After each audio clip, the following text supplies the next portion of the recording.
this is Alia and welcome back to Cooking with Alia, the show that brings you the flavors of Morocco.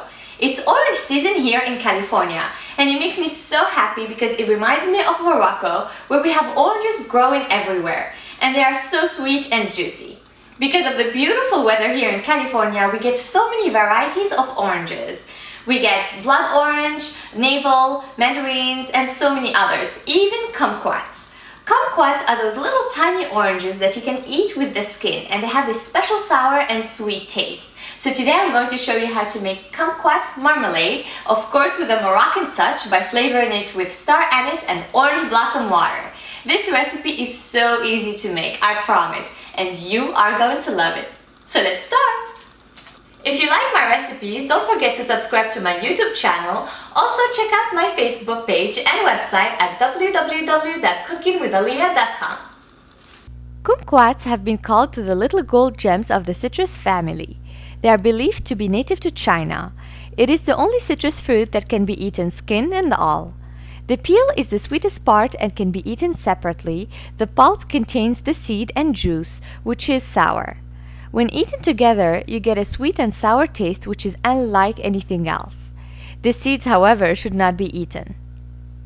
First, we're going to prepare the kumquats. Wash and rinse the kumquats, cut the green tip, and slice the kumquat lengthwise, then quarter it.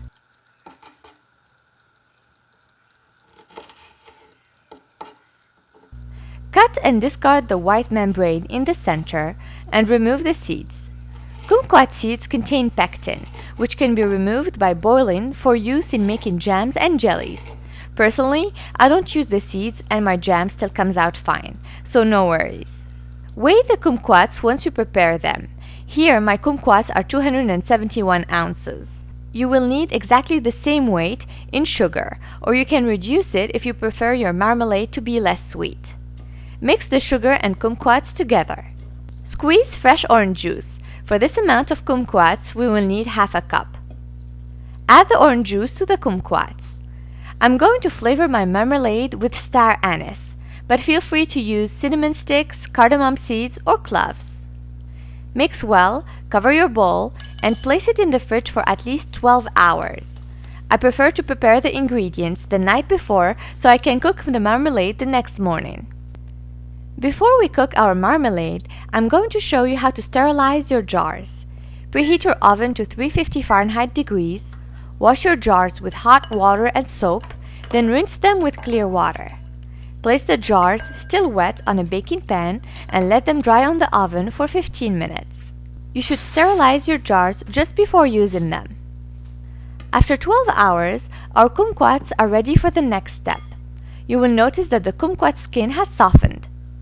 Place all the ingredients in a pan and cook uncovered on medium-high heat. Once the kumquat mixture starts foaming and boiling, reduce the heat to medium and use a wooden spoon to stir the mixture from time to time. We will keep cooking the kumquat mixture until the liquid evaporates and becomes syrupy. This will take around 25 minutes of cooking for this amount of kumquats. Now I'm going to show you a trick to see if your marmalade is ready. Place a small plate in the freezer 1 hour before you start cooking the marmalade. Then while cooking, put a small amount of the sauce in the plate, then place it back in the freezer for another minute. If it's still runny, then the marmalade is not ready and you should continue cooking it. However, if it becomes gluey and thick, then your marmalade is ready. See here, my marmalade is ready. As a last step, I like to add 1 tablespoon of orange blossom water to bring a Moroccan flavor to my marmalade. Fill your jars with the marmalade. Make sure that both the jars and the marmalade are hot when filling them. Let the marmalade rest on your kitchen counter until it cools down. Then place it in the fridge. You can store it for up to 2 months. As you can see, when the marmalade cools down, it becomes thick with a jelly-like texture. Enjoy on a toast, with crackers, or just with a spoon. Bon appétit!